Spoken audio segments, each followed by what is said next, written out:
nuevamente se confirma. Y también me han dado las mismas ganas de fregarme a todos los que estuvieron relacionados con la muerte de mi marido. Y lo mismo siente la gente de Michoacán y los de Guerrero. A ellos, los narcos, les matan a sus familiares sin deberla ni temerla, ¿eh? Ellos también quieren venganza, igual que tú, igual que yo. El amor, el odio y la venganza es todo lo que mueve al mundo. Creo que tú y yo nunca nos vamos a poner de acuerdo. Mejor aquí la dejamos, ¿no? Porque no hay peor ciego que el que no quiere ver. No, y ni te me acomodes. Órale al suelo. Allá está su lugar, allá están sus cobijas. Tú y yo somos agua y aceite, gringo. Y eso ni aquí ni en China se van a mezclar. Lo único que nos une son las ganas de romperle la madre a Chucho Casares y a los del cártel de Tijuana. ¿Y sabes qué? El día que lo hagamos y no morimos en el intento, desde ese día no quiero volver a saber nada de ti. Ahora sí nos estamos poniendo de acuerdo. Tienes toda la razón.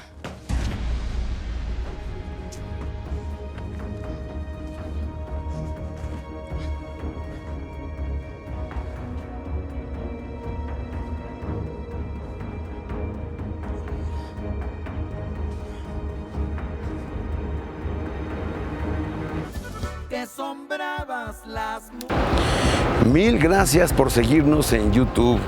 Si te suscribes aquí, encontrarás todos los capítulos de La Señora 03 La Coyote. También puedes visitar telemundo.com, donde encontrarás todos los capítulos de esta superserie.